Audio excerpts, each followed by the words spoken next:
가짐으로 다른 모든 갈릴리 사람보다 죄가 더 있는 줄 아느냐? 너에게 이르노니 아니라. 너희도 만일 회개하지 아니하면 다 이와 같이 망하리라. 또 실로암에서 망대가 무너져 치어 죽은 18사람이 예루살렘에 거한 다른 모든 사람보다 죄가 더 있는 줄 아느냐? 너희에게 이르노니 아니라. 너희도 만일 회개치 아니하면 다 이와 같이 망하리라. 이에 비유로 말씀하시되 한 사람이 포도원에 무화과 나무를 심은 것이 있더니 와서 그 열매를 구하였으나 얻지 못한지라. 포도원직에 이르되 내가 3년을 와서 이 무화과 나무에서 열매를 구하되 얻지 못하니 찍어버리라. 어찌 땅만 버리게 하겠느냐? 대답하여 이르되 주인이여 금년에도 그대로 두소서. 내가 두릅하고 거름을 주리니 이후에 만일 열매가 열면 좋거니와 그렇지 않으면 찍어버리소서 하였다 하시니라. 아멘.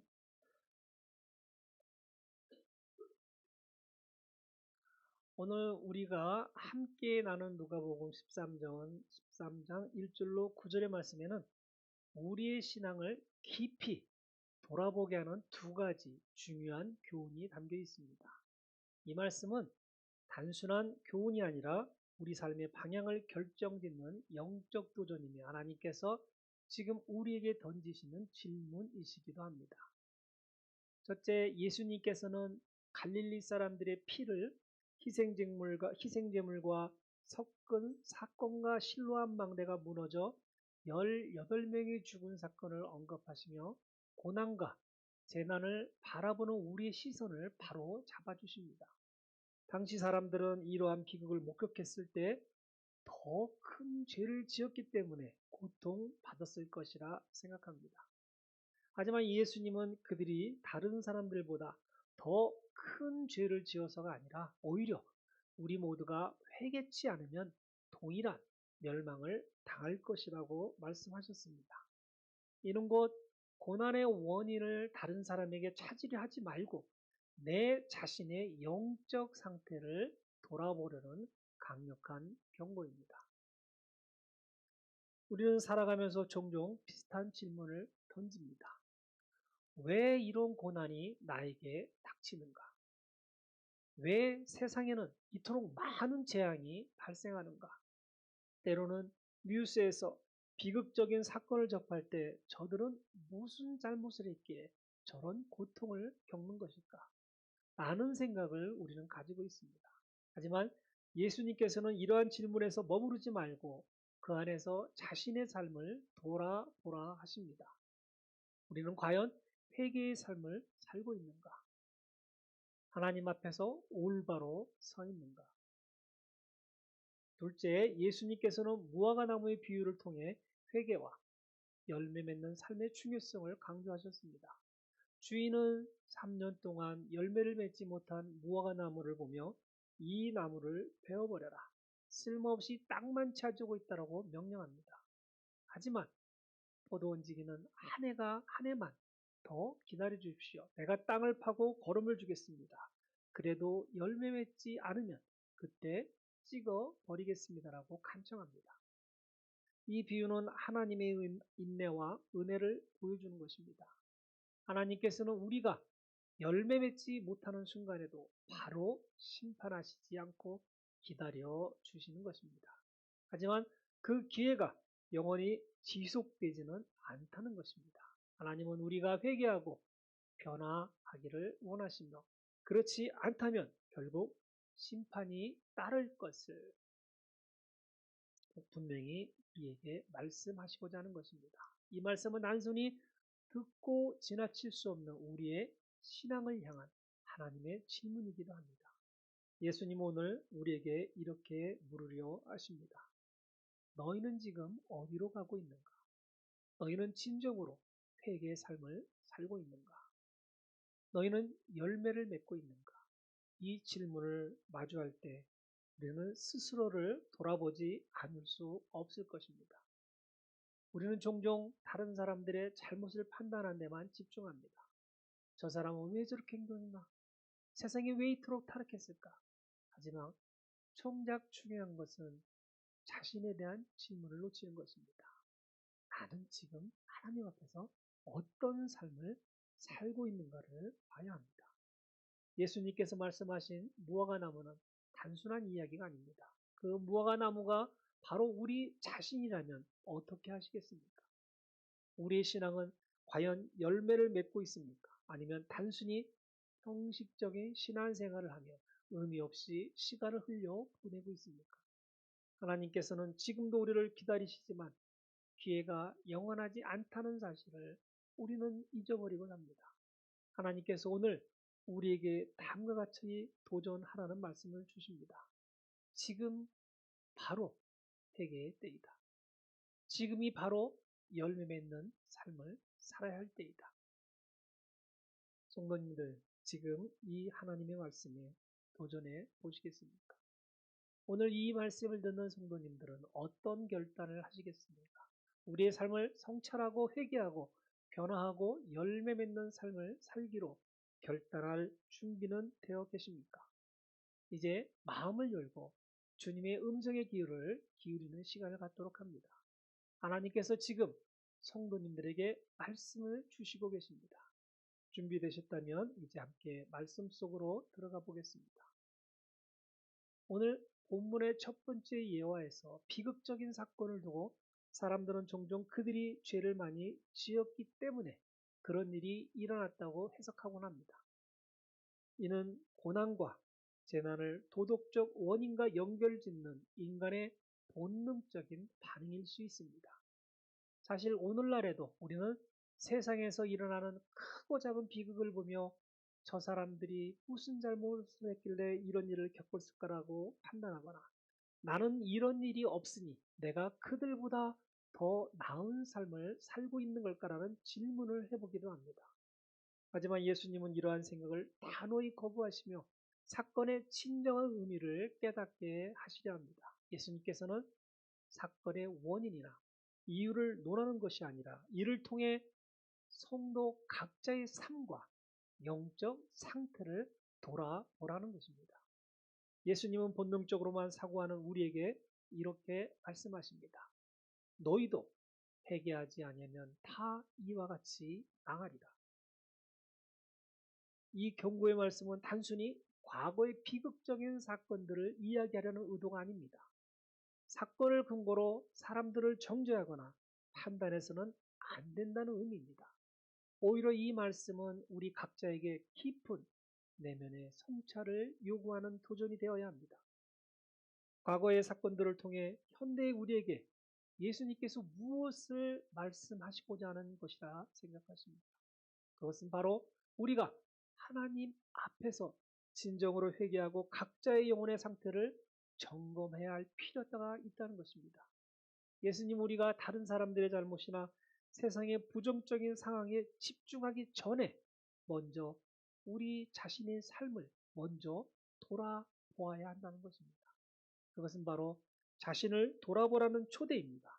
우리는 종종 주변 사람들의 잘못이나 세상의 부정적인 상황에 대해 말하거나 그들을 비난하는 것에 너무 많은 에너지를 쏟고 있습니다. 하지만 예수님은 우리에게 그 모든 것들을 잠시 내려놓고 우리 자신의 내면을 들여다보며 하나님 앞에서 우리의 영혼의 상태를 점검하면 어떨까 말씀하시는 것입니다. 내가 지금 하나님 앞에서 어떻게 살고 있는가? 내 삶의 방향이 정말 하나님께 맞춰져 있는가? 이런 질문을 우리 자신에게 한번 해보라는 것입니다. 예를 들어 성도님들이 하루 일과를 마친 후 피곤한 몸을 이끌고 집으로 돌아가는 길에 갑자기 어떠한 생각이 떠오를 수 있습니다. 내가 최근에 하나님과의 관계를 제대로 점검했었나? 혹은 하나님 앞에서 내가 진정으로 회개한 적이 있었나? 하루하루 바쁜 일상 속에서 하나님과의 관계를 돌보지 못한 자신을 발견할 때가 있을 것입니다. 이 순간 예수님께서 우리에게 지금 바로 그때 회개할 때임을 상기시켜주고자 하는 것입니다. 최근 내가 용서하지 못한 마음이나 하나님 앞에서 벗어난 생각이나 행동들이 있었다면 그것들을 회개하며 하나님께 돌이키는 것이 바로 지금이라는 것입니다. 내 영혼이 무엇을 회복해야 할까라는 질문을 던지며 우리는 회개 시간을 갖고 하나님과의 관계를 다시 세울 수 있는 기회를 만들어내야 합니다. 그렇다면 하나님께서 말씀하신 회개는 무엇을 의미하겠습니까? 회개는 단순한 후회가 아니라 하나님과의 관계를 회복하고 삶의 방향을 하나님께로 돌이키는 결단입니다. 이는 일시적인 감정이 아니라 삶의 모든 영역에서 지속적으로 이루어져야 하는 변화입니다. 그래서 우리는 날마다 하나님 앞에서 자신을 내려놓고 마음속에 있는 죄와 잘못을 고백해야 하는 것입니다. 우리 신앙이 단순한 형식이나 외적인 행위에 그치지 않도록 날마다 하나님 앞에서 회개하고 변화된 삶을 살아가야 합니다. 또한 우리는 말씀과 기도로 성령의 도우심을 구하며 성령께서 우리 안에서 역사하시도록 기도하고 그분의 인도하심을 따라 살아가도록 해야 합니다. 그리고 하나님께서 우리에게 주신 사랑은 단지 우리가 느끼고 받는 것에 그치지 않고 우리 삶 속에서 사랑을 실천으로 나타내야 합니다. 그렇게 진정한 회개를 실천하며 하나님과의 관계를 지속적으로 회복하고 삶의 방향을 하나님께 돌이키는 변화를 이끌어 나아가야 합니다. 오늘이 바로 그 결단할 때이라는 것입니다. 하나님께서 우리에게 주신 기회를 붙잡고 회개하며 열매 맺는 삶을 살아가야 하는 것입니다. 우리의 삶을 통해 하나님이 영광 받으시기를 간절히 소망하셔야 하는 이유입니다. 성도님들의 믿음이 단순한 종교적 행위나 형식에 그치지 않고 성령의 열매로 풍성한 삶이 되도록 결단해 보시기 바랍니다. 매일의 삶 속에서 하나님께서 드리는 기도가 단순히 말에 그치지 않도록 해보시기 바랍니다. 기도는 실천으로 옮겨져야 합니다. 우리가 열매 맺는 삶을 살아갈 때 하나님께서는 기뻐하시며 우리를 통해 세상의 빛과 소금의 역할을 하게 하실 것입니다. 지금 이 순간 하나님 앞에서 진정으로 결단하며 주님과 통행하는 열매 맺는 삶을 살아가기로 다짐해 보시기 바랍니다. 그 결단은 우리의 신앙을 더욱 견고하게 하는 귀한 도구가 되어줄 것입니다. 성도님들의 삶이 주님께서 기대하시는 열매 맺는 삶이 되기를 간절히 소망해 보겠습니다. 예수님께서 두 번째로 말씀하신 비유는 열매 맺는 삶에 관한 것이었습니다. 한 사람이 포도원에 무화과 나무를 심었는데 그 나무가 열매를 맺지 못하자 주인은 나무를 베어 버리라고 명령합니다. 그러나 포도원지기는 주인에게 간청하며 나무를 한 해만 더 지켜보자고 말합니다. 그는 나무 주변의 땅을 파고 거름을 주어 다시 열매를 맺도록 노력하겠다고 주인에게 약속합니다. 이 비유는 하나님께서 우리에게 얼마나 인내하시고 회개할 기회를 주시는지를 잘 나타내고 있습니다. 하나님께서는 우리가 열매 없는 삶을 살아가기를 원치 않으십니다. 하나님은 우리가 회개하고 그 결과로 열매 맺는 삶을 살기를 간절히 바라십니다. 열매 맺는 삶은 하나님과 동행하며 성령의 열매를 맺는 것입니다. 우리가 사랑과 기쁨, 화평을 실천할 때 하나님은 우리를 통해 역사하실 것입니다. 하나님께서는 우리에게 기회를 주시고 우리가 열매 맺기를 기다리시고 계십니다. 가정에서는 배우자나 자녀와 갈등이 생길 때 화를 내거나 거리두기보다 하나님께서 우리를 용서하신 것처럼 먼저 용서하고 화해를 시도하는 것이 열매 맺는 삶이 될 것입니다. 직장에서는 동료나 상사와 갈등이 생길 때 뒤에서 험담하거나 경쟁하는 것이 아니라 오히려 진심 어린 관심과 도움의 손길을 내미는 것이 성령의 열매를 맺는 것일 것입니다.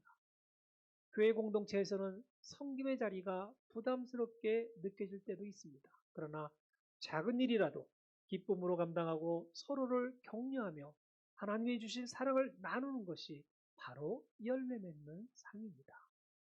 세상 속에서는 내가 모르는 사람이라도 도움이 필요한 이웃에게 손을 내밀고 불편한 진리를 말해야 할 때 하나님 앞에서 담대하게 말하는 것도 열매 맺는 삶의 실천이 될 수 있을 것입니다. 성도님들, 오늘 예수님께서 우리에게 주시는 도전은 분명합니다. 너희는 어디로 향하고 있는가?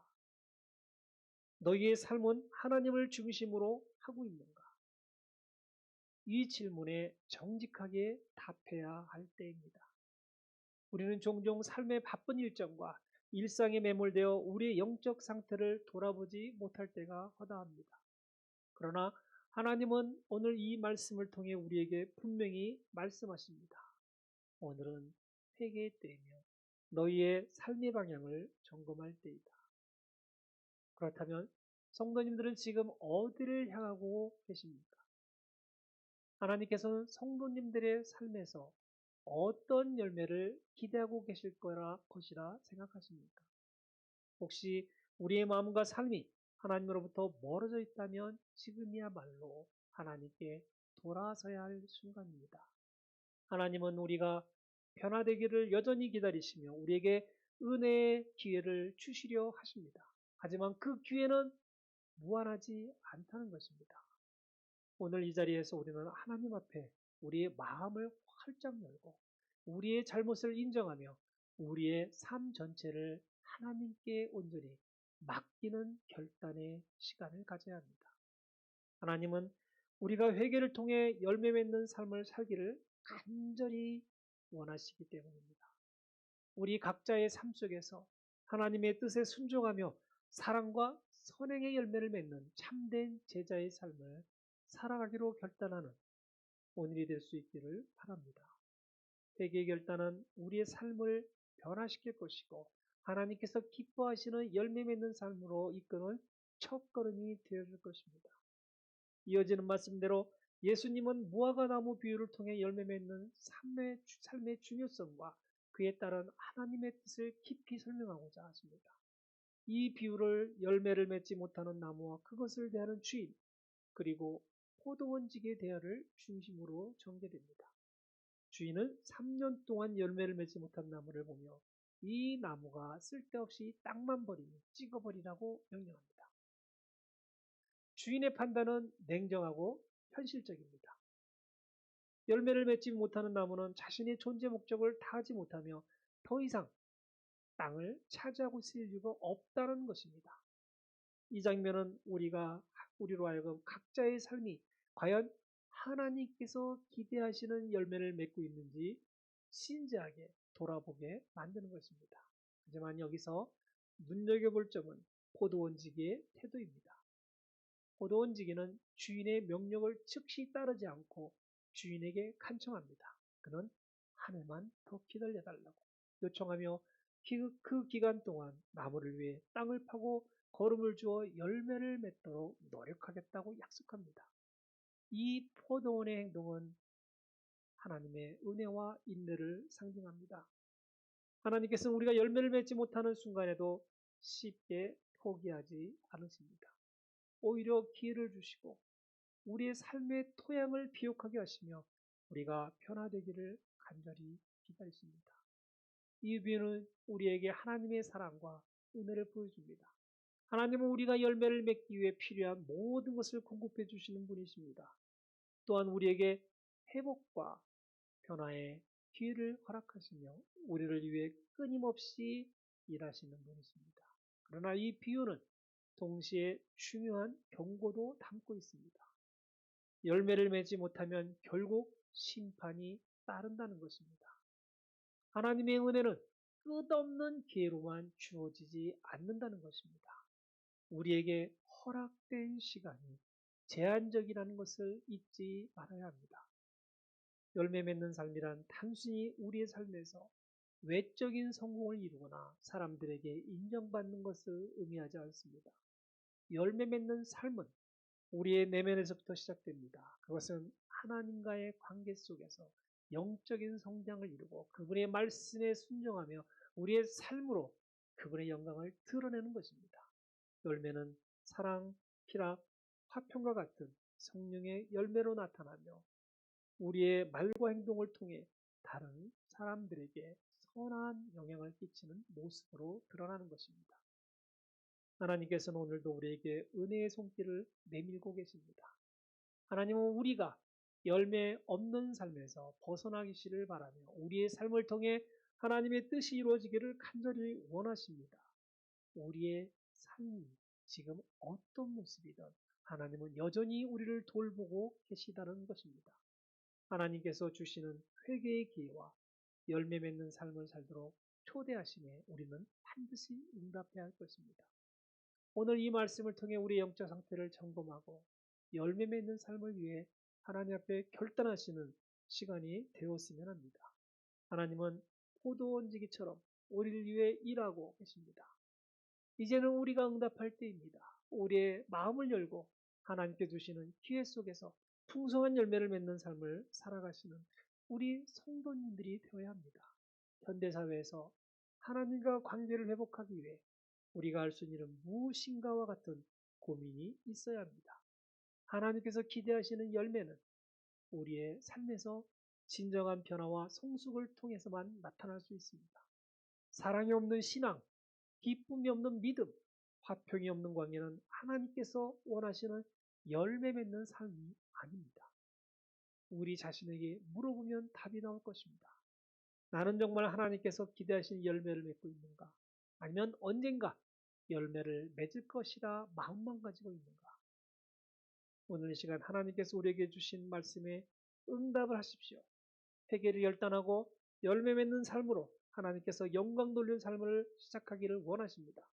하나님께서 우리에게 주신 은혜의 시간을 낭비하지 않고 지금 이 순간부터라도 우리의 삶을 다시 정비하며 성령의 열매로 가득 찬 삶을 결단하시기 바랍니다. 그것이 우리가 하나님 앞에서 살아가야 할 가장 중요한 이유이자 목적입니다. 하나님께서는 열매 맺는 우리의 삶을 기대하시며 기다리고 계시다고 말씀을 계속 반복하고 있습니다. 우리의 삶을 통해 하나님이 영광 받으시기를 간절히 소망합니다. 오늘 말씀은 우리에게 두 가지 도전을 주었다 말씀드렸습니다. 첫째, 회개의 결단을 내리라는 것입니다. 지금이 바로 하나님께 돌아갈 때입니다.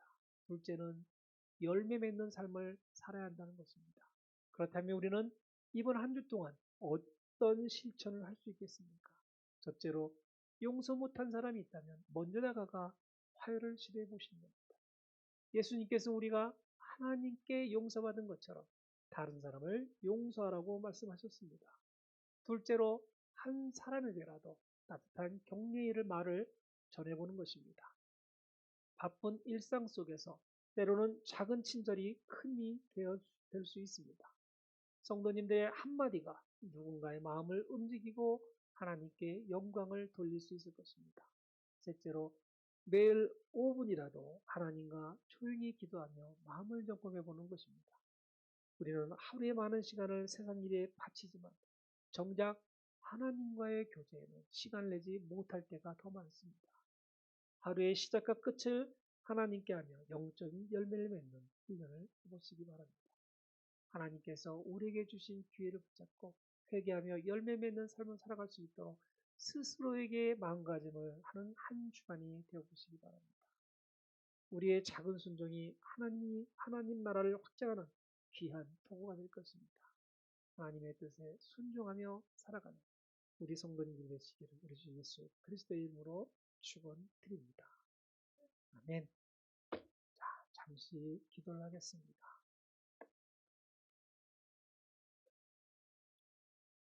오늘 똑같은 말을 3번 이상 반복을 했습니다. 단지 조금 변화만 주었을 뿐 똑같은 내용들이었습니다. 왜 똑같은 내용을 그리 반복을 많이 했느냐?